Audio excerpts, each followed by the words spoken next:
Tuhan, Bapa ajarkan segala jalan kebenaran-Mu bagi setiap kami, terutama di hari-hari yang sulit, di masa-masa yang kami sedang jalani hari-hari ini. Bahkan kami tidak tahu apa yang akan terjadi ke depan. Namun satu keyakinan kami bahwa kemurahan berikan isi hati-Mu bagi kami. Amin, amin. Silakan duduk Bapak Ibu yang terkasih, Shalom. Bagaimana kabarnya hari ini?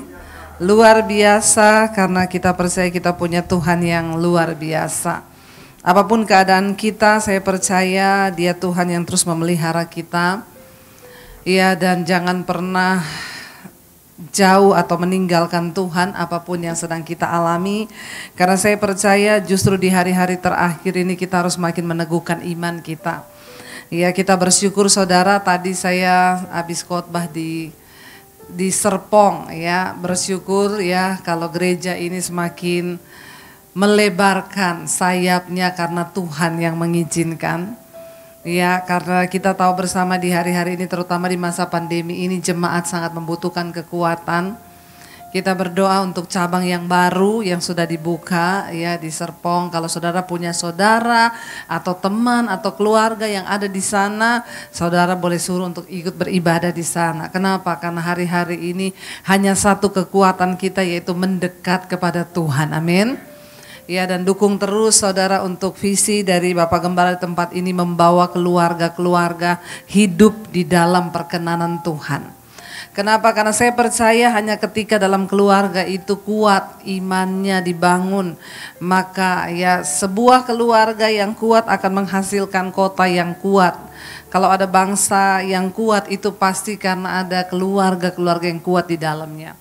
Tapi ketika ada keluarga yang hancur, maka pasti juga sebuah bangsa itu akan hancur. Karena itu hari ini ya tema firman Tuhan adalah bagaimana iman dan mental dan karakter kita dibangun dalam keluarga. Saya percaya di dalam keluarga lah tempat pembentukan yang pertama seseorang. Kita bisa rusak dalam sebuah keluarga, tapi kita juga bisa berhasil dalam sebuah keluarga. Dan tentunya tanggung jawab dalam sebuah keluarga itu yang pertama kali adalah pada orang tua, suami istri. Berapa banyak di sini yang sudah suami istri? Angkat tangan yang sudah menikah. Ya, banyak sekali, dan tanggung jawab ada di tangan kita para suami istri untuk membawa keluarga kita ini dimenangkan atau tidak. Ya, saya bersyukur dulu saya pertama kali menikah, saya sudah mengenal kebenaran firman Tuhan. Jadi ya saya tahu bahwa pernikahan atau sebuah keluarga itu adalah untuk menggenapi rencana Tuhan. Jadi dari awal dulu saya bilang, Tuhan, saya mau menikah untuk menggenapi rencana Tuhan. Kalau Tuhan tahu pernikahan yang akan saya lakukan itu tidak untuk menggenapi rencana Tuhan, maka cegah saya untuk menikah. Karena terlalu banyak kesalahan yang sudah dibuat bahkan oleh orang Kristen karena kurangnya pemahaman akan firman yang benar, sehingga saya hari-hari ini hanya melayani keluarga-keluarga yang hancur, yang sudah tidak bisa dibenarkan kecuali benar-benar mereka mau mengandalkan Tuhan. Ya, tapi kan sekarang orang kalau sudah hancur mau mengandalkan Tuhan, apakah mau? Ya, banyak di antaranya mereka yang berkata, udah nggak bisa Bu, saya pilih cerai saja. Ya, selama dalam sebuah rumah tangga itu masih ada orang yang mau menggenapi kehendak Tuhan di dalamnya, saya percaya Tuhan sanggup. Tapi pertanyaannya kalau telepon dari seorang ibu yang suaminya berselingkuh. Saya bilang, Bu, ya kayaknya suaminya ini juga diguna-guna saudara. Jadi hati-hati bapak-bapak di sini ya, sekarang itu di luar sana tuh banyak perempuan tuh pakai ilmu hitam. Jadi saudara, setiap jam 2 malam suaminya ini ditarik kayak harus ketemu perempuan itu loh. Ya, saya bilang itu sudah tidak wajar. Dan suaminya ini juga menyadari kalau itu udah gak wajar. Dia bilang, saya tahu Bu Debbie ini udah gak wajar, ini bukan kemauan saya. Coba bayangkan tiap kali jam 2 malam saya harus keluar cari dia dimanapun dia berada. Lah itu secara nalar logika saya pun saya tahu itu pengaruh dari sebuah kuasa yang bukan dari diri saya. Tapi dia nggak bisa keluar dari ikatan itu, saudara. Jadi kalau jam 2 malam itu keluar, istrinya ribut, berantem. Malah semakin suaminya nggak pulang. Nah saya bilang kepada istrinya, Bu, saya ini juga tidak bisa banyak menolong, hanya Tuhan yang sanggup. Makanya saya minta di sini ibu dan bapak datang pada Tuhan secara pribadi, agar rumah tangga ini bisa diselamatkan. Ya sekarang bapak itu mau bertobat, jadi suaminya mau bertobat. Dia bilang, saya ini udah mau gila, Bu. Saya sudah mau gila, saya mau keluar tapi nggak bisa. Saya bisa mengerti bagaimana pergumulan imannya. Jadi saudara, makanya saya tadi cerita-cerita sama Ibu Gembala, saya bilang corona ini sebenarnya cara kerjanya itu kayak dosa. Virus corona ini bagi sebagian orang yang sistem imunnya bagus, nggak apa-apa, lewat tok, karena imunnya bagus. Tapi bagi orang yang ada celah, dia punya penyakit bawaan, darah tinggi, diabetes atau paru-paru atau asma dengan pernapasan, corona ini mematikan, saudara. Ya kemarin saya kehilangan kakak ipar saya di Solo, mereka satu rumah kena, awalnya dari anaknya, lalu akhirnya satu rumah kena, tapi virus ini juga memang satu orang bertobat, seisi rumah diselamatkan. Kayak begitu virus ini, satu orang kena tuh satu rumah tuh pasti kena. Jadi ketika di swab satu rumah positif, tapi bapaknya ini ada riwayat memang ada paru-paru. Jadi berat sekali, akhirnya masuk ke rumah sakit di ICU, ya cuma beberapa hari meninggal. Tapi yang lain di rumah itu anaknya tanpa gejala, istrinya cuma batuk biasa. Nah saya bilang, saya tuh mikir-mikir ya, corona ini cara bekerjanya tuh kayak dosa. Ya, jadi dosa itu bagi sebagian orang yang sistem imannya kuat, ya orang mau digoda dengan perselingkuhan mah lewat. Coba kayak saya begini, ada yang mau goda saya? Saudara tertawa itu kenapa? Merasa lucu atau mengejek saya? Ya, lo bener nggak? Lah masuk di WA, di IG, masuk ibu, kamu cantik deh, saya balas pret. Kenapa? Karena sistem iman saya itu sama Tuhan tuh bukannya saya sombong, enggak saudara. Kita nih kalau dekat sama Tuhan yang begitu-begitu tuh tidak ada menarik-menariknya buat daging kita lagi. Karena aku telah mati dan disalibkan bersama dengan Kristus. Jadi yang namanya keinginan daging itu, aduh percabulan, kenajisan, ya mungkin dulu-dulu sudah ya pernah melewati. Jadi sekarang setelah kita dekat sama Tuhan, kalau yang cuma kayak begitu-begitu itu kan ya ada di sini yang masih kelepek-kelepek. Makanya ada orang konseling, Bu, saya di Facebook dirayu sama bule, Bu. Saya bilang, pret itu ndak usah digubris itu bule-bule. Hai beautiful. Terus sudah kelepek-kelepek, udah kayak, dia bilang saya cantik, Bu. Itu penipuan, saya bilang nggak usah. Tapi katanya dia punya harta, Bu, di Malaysia yang mau dikirim ke Indonesia. Jadi dia butuh KTP saya. Coba Ibu kasih berani-berani. Ya, kalaupun ada juga yang ini, jadi virus corona itu begitu saudara, kalau sistem imun kita bagus, dia cuma lewat. Lah dosa pun bekerja seperti itu. Kalau iman kita baik, dekat dengan Tuhan, gak ada kan dosa itu bisa nyantol. Saya yakin banyak orang bilang gini, gak usah sombong, susah loh melawan kedagingan. Saya yakin kamu tuh jauh dari Tuhan, makanya kamu ngomong begitu. Orang yang melekat dengan Tuhan, dia tidak lagi akan mengalami yang begitu-begitu. Orang tiap hari yang kita pikir yang kudus, yang kita pikir ini, makanya ada hamba Tuhan ditanya, Pak, Bapak masih sering mikirin porno tiap hari? Wah saya ragu ini kalau tiap hari hamba Tuhan ini mikir porno ini, yang di otaknya ini apa? Lah kan Alkitab bilang pikirkanlah yang suci, yang kudus, yang manis, yang baik, yang patut dipuji, yang disebut kebajikan, pikirkanlah semuanya itu. Kenapa? Karena kita baca firman, pikiran kita dipenuhi firman, lah yang kita pikirkan itu kan yang kudus kan, amin. Kalaupun terlintas sejenak ada terlintas yang porno karena setan mungkin lewat, kan kita bisa langsung tolak dalam nama Yesus. Jadi nggak ada lah orang yang dekat dengan Tuhan tuh pikirannya porno tuh nggak ada. Nah saudara, kalau corona itu dia kena ke orang dan orang itu ada celah, bisa mematikan. Dosa juga cara kerjanya sama. Kalau kita membuka celah, maka dosa itu bisa mematikan dan membinasakan hidupmu. Kalau cuma kena corona, binasanya cuma fisik. Tapi kalau kena dosa, udah binasa fisik, binasa jiwa selama-lamanya, itulah kematian. Yang kedua kata firman Tuhan, kekal selama-lamanya dalam neraka, saudara. Lalu saya bilang, jadi Bapak itu saya bisa mengerti betapa tersiksanya. Dia kepengen bertobat, tapi tubuhnya ini nggak bisa lepas dari dosa. Saya bilang, Pak, dekatkan diri dengan Tuhan. Iya Bu, saya berusaha. Makanya tiap hari saya dengerin khotbah Ibu. Kalau saya udah dengerin khotbah Ibu, saya jadi takut. Nanti dia WA saya lagi, Bu, mau keluar dari dosa Bu. Iya keluar. Nah saya bilang sama istrinya, Bu, sekarang ini yang bisa saya ajak kerja sama cuma Ibu. Ayo kita tolong suamimu ini lagi sakit. Jadi saya minta Ibu tolong bantu dia supaya rumah tangga ini bisa dipulihkan. Karena kasihan saudara, anaknya itu remaja mau menikah, udah ngomong saya nggak mau menikah. Saya takut suami saya nanti kayak papa. Kenapa rumah tangga itu bisa hancur? Kenapa anak bisa punya kelainan dalam keluarga? Tidak lain dan tidak bukan, itu karena keteladanan orang tua yang rusak.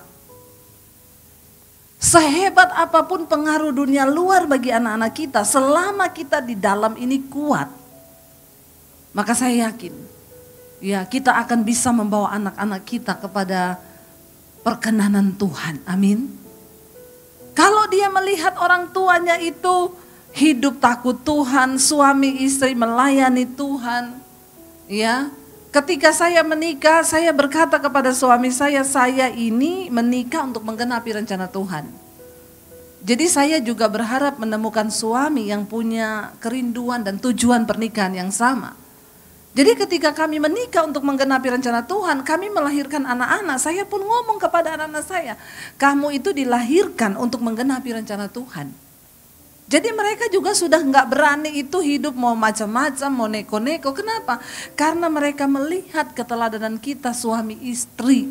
Ya mari kita bangun keluarga kita, apalagi hari-hari ini kita melihat keadaan zaman banyak orang tua yang datang mengeluh kepada saya, Bu, sejak belajar online anak saya tuh hancur, semakin hancur Bu. Tiap hari tuh cuman pegang HP, saya sudah kehilangan cara untuk menolong anak saya itu seperti apa? Orang tua hari-hari ini tidak ada tempat lain.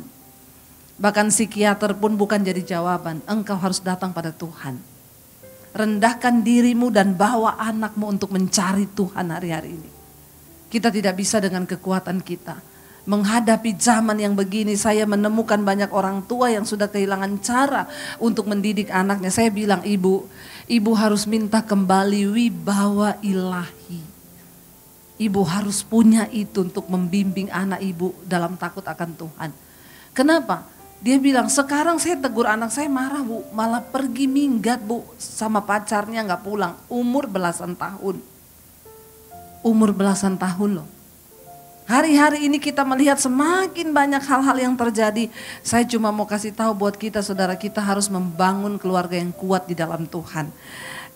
Mari kita baca bersama Titus pasal yang kedua. Surat ini ditulis oleh Rasul Paulus untuk Titus di dalam pelayanannya. Saudara, kita lihat kewajiban orang tua, pemuda dan hamba di sana. Ayat yang pertama di sini lengkap semua, untuk suami ada, untuk istri juga ada, untuk anak-anak juga ada. Tetapi engkau, kata firman Tuhan ya, Titus 2 ayat yang 1, tetapi engkau beritakanlah apa yang sesuai dengan ajaran yang sehat. Yang kedua, laki-laki yang tua hendaklah hidup sederhana, terhormat, bijaksana, sehat dalam iman, dalam kasih dan dalam ketekunan. Ya, jadi bapak-bapak di sini, para pria-pria yang sudah menikah, engkau sudah termasuk laki-laki yang tua. Enggak usah GR merasa muda terus. Amin bapak-bapak. Ya, kalau sudah punya anak itu namanya sudah orang tua. Jadi kita sudah termasuk yang tua ya.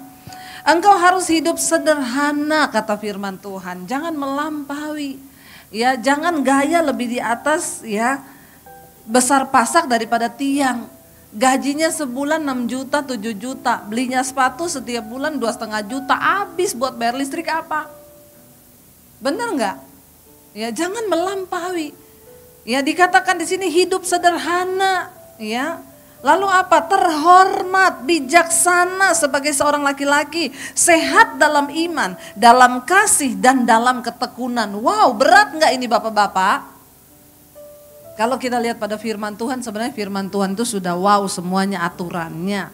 Pertanyaannya kita ini mau nggak melakukannya? Amin apa amin? Ya, firman Tuhan tuh sudah mengatur semuanya. Untuk ibu-ibu nanti ada, ini untuk bapak-bapak dulu. Kalau bapak-bapak mau hidup sesuai dengan tuntutan ini, pasti luar biasa. Yang ada sekarang para istri-istri datang kepada saya konseling, Bu, suami saya gaji dikuasain sendiri, Bu. Nggak pernah dibagi, sampai kata seorang ibu, sekarang saya terjebak hutang. Kenapa? Karena tiap bulan, Bu, itu uang belanja untuk keluarga tidak pernah cukup. Saya ini sebagai seorang istri sudah nggak pernah beli macam-macam. Tapi memang suami saya tuh tipe laki-laki pelit. Bapak-bapak engkau pelit sama istrimu. Hati-hati loh, orang pelit itu tidak masuk surga, amin. Saya tidak menakut-nakuti, ada ayatnya. Apalagi pelit sama istri. Yang memang mengurusi keluarga, rumah tangga. Pengeluaran di rumah itu banyak loh bapak-bapak. Ya, apalagi kalau istrimu memang hanya sebagai ibu rumah tangga yang tidak ada kerjaan, terus engkau pelit, tidak bijaksana pada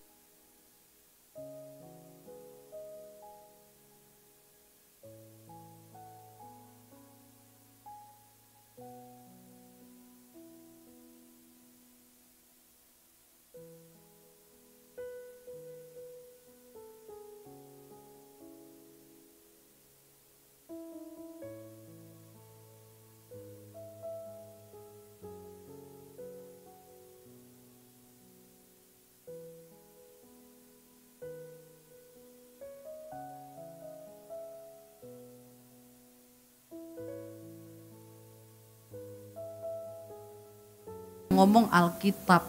Alkitab berkata, hei orang yang tidak masuk surga itu pesina, orang banci, pemburit, orang kikir. Ya, apalagi kalau kikirnya sama istri. Ingat ya bapak-bapak, kita menikah, ya uang suami itu adalah uang istri. Uang istri, uang istri. Ya karena uang istri kan dapatnya dari suami. Ya. Jadi uang istri. Ya. Yuk kita menjadi satu dalam hal keuangan, kita terbuka. Bapak-bapak harus hidup bijaksana supaya rumah tanggamu itu diberkati Tuhan. Jangan cuma gara-gara uang kita ribut. Kenapa? Karena bapak-bapak tidak bijaksana. Hidup dalam kebijaksanaan, sehat di sini dikatakan, ya, sebagai seorang laki-laki, bapak-bapak sehat dalam iman. Kalau ayat ini berkata harus sehat dalam iman, berarti kan ada yang sakit imannya. Tapi bapak-bapak, hari-hari ini selain kita meningkatkan sistem imun, kita juga harus meningkatkan sistem iman. Amin. Karena sistem imun tanpa sistem iman sama aja. Yang apalagi bapak-bapak yang bekerja kantor seharian pergi dari rumah tinggalkan istri, nanti di kantor makan siang sama teman kantor. Yang tiap hari ketemu teman kantor. Kenapa? Pulang ke rumah udah jam 8, jam 9 malam, istrinya udah tidur. Dia berangkat kerja jam 6 pagi, istrinya pakai daster. Dia pulang, istri sudah pakai daster lagi. Jadi dia nggak pernah lihat cantiknya istrinya. Padahal kalau dia ke kantor lihat temennya itu kan masih seger tuh, baru datang masih dandannya rapi. Mau makan siang ditacap lagi, pakai lipstik lagi. Mau pulang tacap lagi. Istri daster lagi. Waktu mau pergi karena ngurusi sarapan apa baunya bawang, bau jahe. Ini bisa berakibat terjadinya perselingkuhan.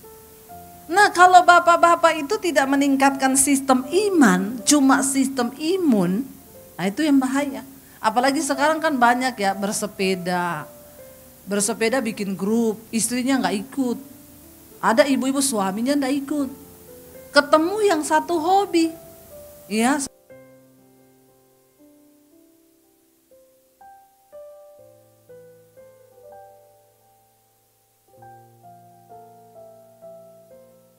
Ya, saya ikut dan suami saya boleh ikut sama grup yang perempuan ada di situ. Ya, udah nggak ada ceritanya lah. Orang selingkuh di gym banyak. Ya, bapak-bapak nge-gym. Kenapa? Alasannya ningkatkan sistem imun.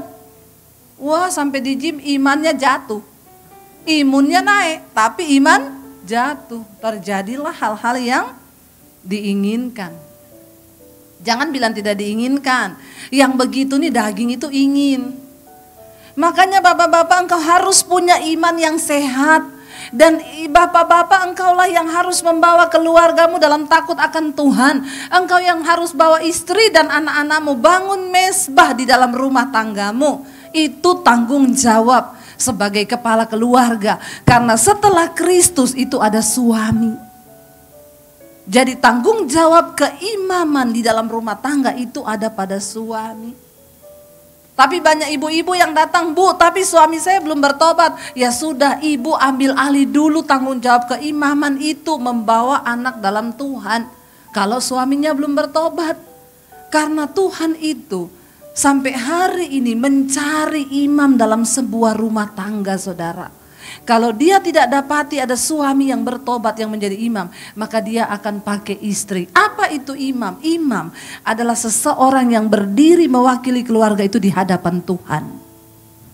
Jadi ibu-ibu kalau suamimu belum bertobat, datanglah pada Tuhan. Bilang, Tuhan, aku mewakili rumah tangga ini, memohon anugerah dan belas kasihan-Mu atas rumah tangga kami.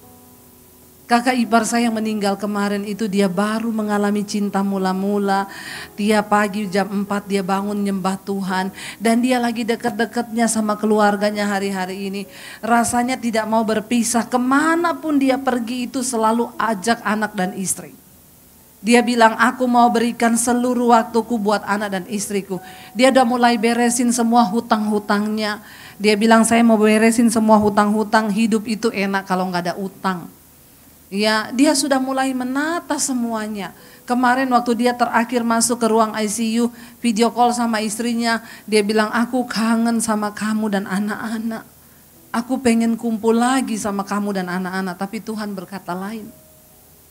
Saudara, kalau Tuhan masih kasih kita waktu hari ini, pergunakanlah waktu-waktu hidupmu bersama dengan keluargamu.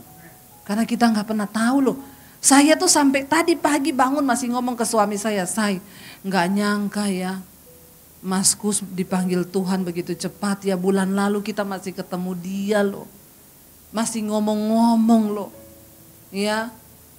Saya masih punya janji sama dia satu, saya bilang nanti besok bulan Agustus kalau kamu ke Jakarta, dulu dia datang ke Jakarta minta sotomi, saya belum sempat kasih. Sampai pulang gak dapat sotomi. Saya bilang nanti bulan Agustus ini kamu ke Jakarta, saya siapin, saya panggilin satu gerobak sotomi. Tapi ternyata kasihan saudara ya, dia sudah umur 48 tahun. Siapa yang nyangka coba? Karena itu selama Tuhan kasih kita waktu bersama keluarga, ayo bangun. Dia bukan soal kita matinya kapan, tapi indah kayak kemarin dia meninggal. Tapi memang istrinya itu wah menangis bener-bener kayak, karena hari-hari ini mereka lagi berdua-duaan terus kemana-mana. Tapi saya bilang sama istrinya, tapi dia meninggal enak banget. Tuhan bener-bener kasih waktu spesial. Dia pas dekat sama Tuhan dan di ruang ICU itu saya yakin dia itu tetap melekat dengan Tuhan. Orang kalau video call sama temannya berdoa, sama kita juga berdoa. Ya tapi ya Tuhan sudah punya kehendak yang lain. Karena itu bapak-bapak selama Tuhan masih kasih engkau waktu, sehatkan imanmu. Jangan cuma tubuhmu yang disehatkan, bentuk perut jadi six pack. Ya. Karena pengen sehat tapi lupa bahwa yang terutama adalah iman. Dan di sini ayat 3 berkatakan, demikian juga perempuan-perempuan para istri-istri, ini buat para istri sekarang. Ya, demikian juga hai perempuan-perempuan tua, walaupun masih muda, kalau sudah punya anak namanya sudah tua. Ibu-ibu ya, enggak usah sibuk mempermudah diri itu bagaimana caranya. Ya, apalagi bapak-bapak itu ya, ada bapak-bapak pengen istrinya kinclong.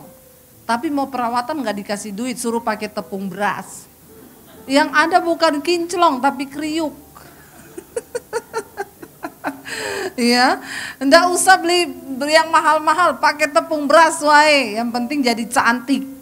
Iya, katanya wanita sekarang cantik itu mahal, tapi ada resep cantik di firman Tuhan. Tuhan berkata kepada Kain, Kain, kenapa hatimu panas, akhirnya mukamu muram? Coba kalau hatimu baik dan engkau rajin berbuat baik, maka wajahmu pasti berseri-seri. Amin, ibu-ibu. Nggak perlu perawatan yang mahal-mahal. Ketika hati kita baik, kita rajin melakukan kebenaran, maka firman Tuhan bilang wajahmu tuh pasti berseri-seri. Bapak-bapak pasti langsung dengar tuh, nggak usah perawatan. Rajin saja berbuat baik, pasti mukamu jadi cantik. Ya, bapak-bapak, istrimu itu adalah wanita yang terbaik yang menemani engkau. Jadi jangan bandingkan istrimu dengan perempuan lain. Amin, bapak-bapak. Tapi ibu-ibu juga kita nih memang ya harus tahu diri. Menjaga badan itu nggak harus mahal. Ya kalau badan juga sudah kayak karung beras kan repot. Ya ibu-ibu memang hormon kita sudah berubah, namanya kita sudah menikah. Ya kayak saya ini lewat di rumah makan Padang naik 1 kilo. Kalau mampir naik 5 kilo. Minum air putih aja naik 2 kilo loh. Bener gak saudara? Udah setengah mati nimbang tahan makan. Turun 1 kilo, begitu minum air 2 gelas naik 1,5. Mau saya banting-banting tuh timbangan. Tapi ya memang sudah begini. Ya, cuma ya harus tetap dijaga. Saya baru menurunkan 3 kilo lagi nih. Kemarin pulang dari Solo, wah naik banyak sekali. Tapi saya tuh ketemu orang-orang kemarin di Surabaya, pengen ketemu, begitu ketemu semua gini. Ih, Bu Debbie tuh nggak kayak di YouTube ya. Kenapa di YouTube gendut sekali, lihat di sini langsing ada hiburan lah sedikit ya. Padahal saya sudah merasa nih, mereka bilang kalau di YouTube tuh kan ibu kelihatan bulat sekali ya. Memang kan kalau di kamera 3 kali lipat naiknya saudara. Jadi susah ya, tapi saya bersyukur suami saya itu kalau udah saya mulai diet, jangan terlalu diet-diet ya kamu. Saya enggak menuntut kamu kurus loh, karena kurus itu juga enggak bagus. Pokoknya yang penting sehat, puji Tuhan, haleluya 12 kali. Tapi juga perempuan harus tahu diri. Ya, cuma dia kalau jalan sama saya di mall lihat cewek yang gendut banget, dia tunjuk saya, jangan sampai kamu seperti itu. Berarti kan dia juga nggak mau ya. Makanya ibu-ibu, ya kita perempuan-perempuan tua, jangan GR memuda terus, ini Alkitab bilang tua. Hendaklah mereka hidup sebagai orang-orang yang beribadah.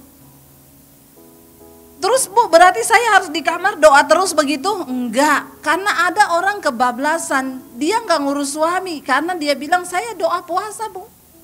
Jadi saya enggak urus suami saya. Lah Alkitab bilang ibadah itu apa? Waktu engkau ngurus suami itu ibadah. Jangan engkau di kamar terus tiap hari doa puasa tapi suami makan, suami diajak ikut puasa padahal yang puasa dia. Ya suaminya marah-marah akhirnya ngeluh. Bukan apa-apa Bu, istri saya tuh aneh. Di rumah tiap hari nyanyi lagu rohani Bu, ibadah Bu, tapi suami gak diurus. Lah bahaya kalau keluar sampai di luar ada inem yang urus. Ya, jadi di sini dikatakan beribadah itu apa? Ibadah yang sejati itu adalah mempersembahkan hidup yang kudus, yang hidup, yang berkenan kepada Allah. Itu adalah ibadah yang sejati. Bagaimana kita melayani suami di rumah, melayani anak-anak di rumah, itu ibadah ibu-ibu. Ya, bukan berarti saudara ibadah dari pagi sampai malam. Lalu dikatakan di sini sebagai istri kita jangan apa? Memfitnah. Jangan suka fitnah, apalagi fitnah mertua kepada suami. Fitnahin kakak ipar kepada suami sampai terjadi pertengkaran. Kita ini sebagai wanita membawa damai. Kalau perlu suami kita bertikai dengan saudaranya, kita lah yang menjadi pendamai. Jangan. Ya kalau bisa kamu tuh enggak usah hidup kayak begitu tuh loh. Kita ini hidup damai. Amin. Sesekali kita lah yang suruh suami ngasih duit ke mertua. Supaya tidak terjadi pertengkaran. Karena sekarang ini tuh pertengkaran sengit banyak antara menantu dan mertua. Ini yang banyak terjadi. Saya sedih melihat orang Kristen. Hidupnya itu ributnya di dalam keluarga sendiri antara mertua dan menantu tuh ribut. Ya, sampai saya pikir apa udah gak ada musuh yang lain sampai di dalam rumah sendiri itu ribut, bagaimana Tuhan mau berkati. Jangan menjadi hamba anggur. Ya kalau sekarang mungkin jarang ya perempuan itu mabok, tapi ini anggur berbicara tentang sesuatu yang menyenangkan diri. Ibu-ibu, kalau tadi bapak-bapak saya sudah khotbahin jangan pelit, maka ibu-ibu juga harus bijaksana dalam menggunakan uang. Jangan mabok oleh uang. Sehingga waktu dapat uang, ada ibu-ibu waktu dapat uang dia pergi ke mall. Dia habisin gaji suaminya. Waktu dibilang, kamu kenapa begitu? Lah terus besok mau hidup apa? Dia bilang, kesusahan sehari cukup untuk sehari. Besok nggak usah dipikirin. Nah ini mah goblok. Ya, ini bodoh bener saya mau bilang. Kita nih harus bijaksana sebagai ibu-ibu. Kita hitung dulu begitu suami kasih duit. Ya untuk pengeluaran bulanan yang udah pasti dulu itu yang kita simpen. Sehingga suaminya, kata Amsal 31, istri yang takut akan Tuhan tuh suaminya tidak pernah kehilangan keuntungan. Sebaik ayat 4, dan dengan demikian mendidik perempuan-perempuan muda mengasihi suami dan anak-anaknya. 5, hidup bijaksana dan suci, rajin mengatur rumah tangganya.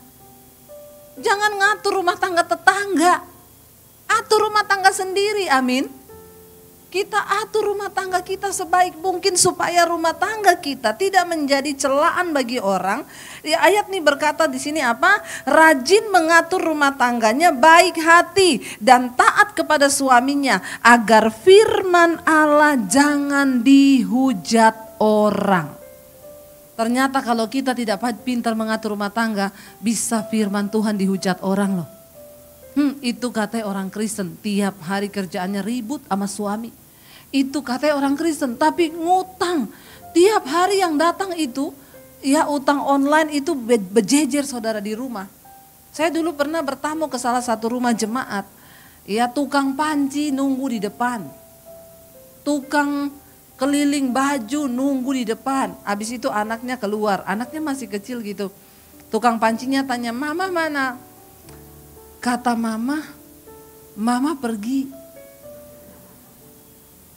Tukang pancinya bilang, kata mama, iya.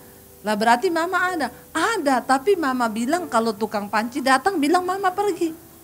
Lah namanya anak kecil gak bisa suruh bohong. Makanya jangan banyak utang. Tiap tukang panci lewat, bu ambil bu, bayar per hari 5.000. Oh iya cuma 5.000, ambil. Besok tukang ini lewat, bu 5.000 per hari mixer, ambil. Tahu-tahu numpuk saudara. Padahal yang sudah disiapin suaminya untuk pengeluaran bulanan tidak seperti itu. Terjadilah pertikaian. Ada loh orang bercerai cuma gara-gara masalah keuangan tuh banyak dalam rumah tangga. Supaya firman Tuhan jangan dihujat. Kalau tiap hari di rumah kita yang datang orang nagih utang, apakah Tuhan tidak dihujat itu? Orang ngomong tuh orang Kristen loh itu. Rajin pelayanan, tapi tiap hari depan rumahnya ditunggu tukang tagih utang. Bikin malu Tuhan gak? Malu. Apalagi di sekeliling kita bukan orang Kristen. Lalu dia tahu kita orang Kristen, udah gitu putar lagu rohani kenceng lagi. Ya, ditagih utang dia ngomong, utangku telah dibayar oleh Tuhan Yesus. Ya utang dosa dibayar Tuhan, utang duit bayar sendiri. Jangan seenaknya saja bicara saudara ya. Jadi saudara di sini dikatakan ayo kita jadi perempuan yang takut Tuhan. Ya jangan sampai firman itu dihujat. Kita baik hati. Seringkali istri itu dapat membela suaminya di hadapan Tuhan. Ada ibu-ibu yang konseling sama saya, bu suami saya itu pelit sekali. Jadi jangan mimpi saya mau ngasih perpuluhan ke gereja atau menabur itu ndak ada budget bu. Suami saya bilang ndak usah ngasih perpuluhan di gereja bikin kayak pendeta. Dia kira uangnya itu bikin kaya pendeta. Kamu itu menabur supaya kamu diberkati. Karena itu sistem dari firman Tuhan. Lalu istrinya tanya sama saya, Bu Debbie, akhirnya saya mau tanya sama ibu, dosa enggak bu kalau sebagian dari uang yang suami saya kasih, itu saya sisihkan untuk perpuluhan. Saya tanya, tapi ibu akan berjadi masalah enggak dalam rumah tangga? Akan kekurangan enggak? Oh enggak bu.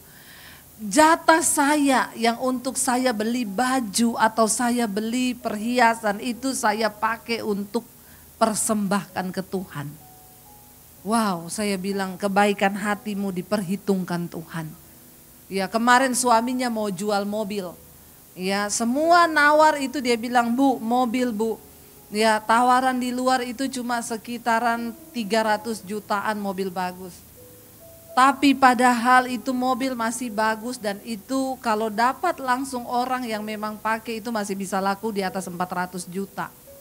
Saya berdoa, semua tawar ketemu makelar cuma berani bayar 300. Saya berdoa, tiba-tiba saya tawarin ke kakak saya ketemu ada satu orang, langsung ketemu konsumen Bu, dibayar 400, di atas 400 juta. Saya bilang, ibu pikir itu terjadi begitu saja? Semua taburan dari kebaikan hati ibu itu diperhitungkan Tuhan. Amin ibu-ibu. Kita ini sebagai wanita sering kali memang harus bijaksana. Ya dulu saya juga begitu, kalau mau menabur harus sembunyi-sembunyi. Karena kalau saya tanya ke suami, dia bilang gini, iman saya enggak nyampe, imanmu nyampe. Lah saya ini laki-laki berpikir dengan logika, akhirnya saya harus bijaksana. Ya tapi kebaikan hati harus tetap kita miliki, kita harus menabur, menyisihkan sebagian bekat untuk menabur. Ya karena itu adalah investasi kita buat kerajaan Allah. Dan sekarang saudara ketika suami saya melihat semua bukti dari pemeliharaan Tuhan. Sekarang dia bilang sama saya, untuk soal menabur berapapun kamu tidak usah tanya aku. Karena aku percaya iman istriku itu diperhitungkan Tuhan. Wow.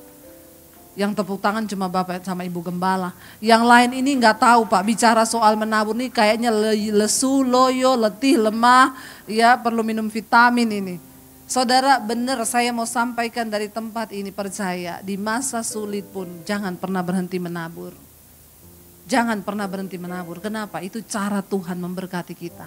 Saya dari awal pandemi sampai hari ini saya bagi sembako saudara. Kepada orang-orang yang membutuhkan sampai hari ini, bukan untuk kesombongan. Tapi saya tahu beri alasan untuk Tuhan memberkati hidupmu. Alkitab berkata waktu engkau berbuat kebaikan kepada orang miskin, engkau memiutangi Tuhan loh. Sebenarnya kan itu bahasa yang kurang ajar banget sih, masa Tuhan berhutang. Tapi Alkitab yang bilang, waktu engkau berbuat kebaikan kepada orang yang lemah, engkau memiutangi Tuhan. Tapi sebagian orang berpikir gini, kalau saya berkekurangan bagaimana saya bisa nabur? Bagaimana mungkin saya bisa kasih perpuluhan kembali? Bagaimana saya bisa saudara? Semua yang engkau lakukan dengan berdasarkan iman itu diperhitungkan oleh Tuhan. Dan saya cuma mau bilang, hukum dunia dengan hukum Tuhan itu berbeda. Kalau saudara masih mau pakai hukum dunia, silakan. Maka engkau tidak akan pernah mengalami yang namanya mujizat. Karena mujizat Tuhan itu hanya dialami bagi orang-orang yang hidup dalam level supranatural. Kita nggak lagi berpikir dengan logika manusia. Karena kita hidup berdasarkan janji Tuhan. Saya bukan hanya orang yang ngomong tok. Saya membuktikan bagaimana berkat Tuhan tercurah. Ketika kami justru di saat-saat orang mungkin merasa kekurangan atau apa. Saudara, saya mengalami. Makanya bagi saudara yang belum lulus dalam hal keuangan, saya doakan. Saudara harus mulai bertobat dan ingat setiap berkat yang kau terima bukan bicara soal kaya. Saya belajar menabur dalam kekurangan dengan air mata. Ya, saya menabur dengan air mata. Ya, bahkan kadang ya saya bilang ke suami saya, bagi diri saya sendiri kadang saya pelit.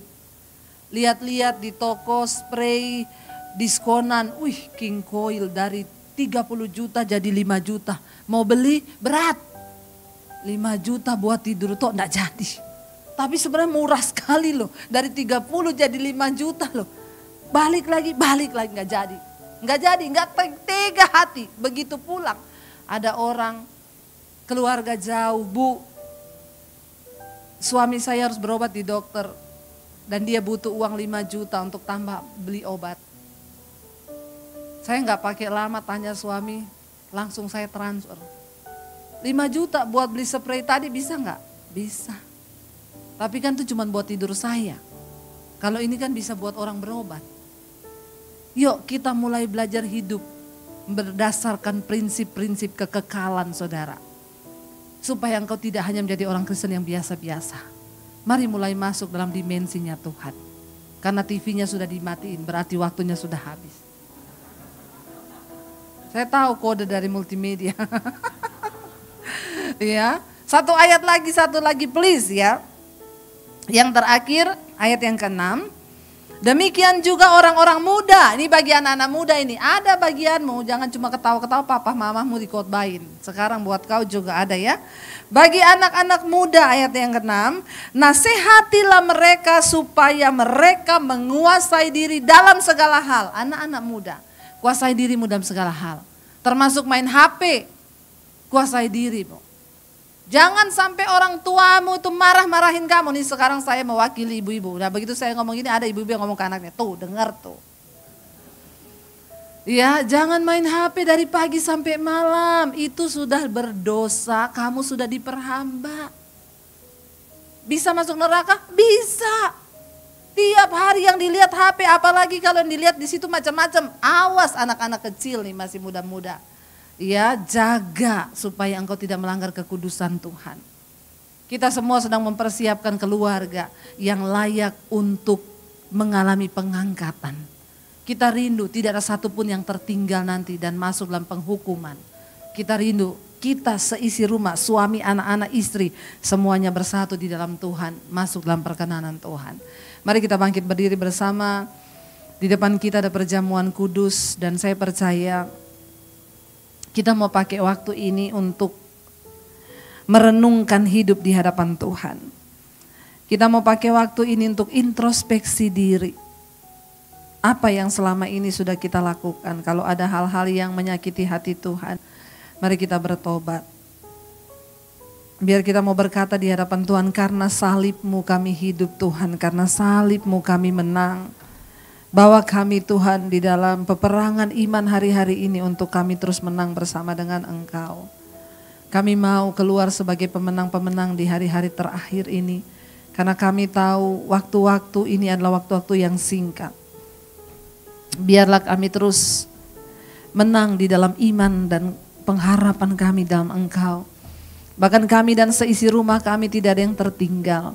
Biar ini menjadi doa dan pengharapan kita saudara di hadapan Tuhan. Jangan ada seorang pun yang tertinggal dan binasa. Karena itu kita mau katakan Tuhan karena salib-Mu kami hidup sampai hari ini. Karena salib-Mu ku hidup. Jika Anda diberkati dengan channel saya, jangan lupa tekan tombol subscribe. Dan jangan lupa like, share, dan komen. Dan jangan lupa untuk mengklik tombol lonceng di bawah ini. Supaya Anda mendapatkan pemberitahuan setiap kali saya mengupload video-video yang baru. Jangan takut karena gratis. Tuhan memberkati.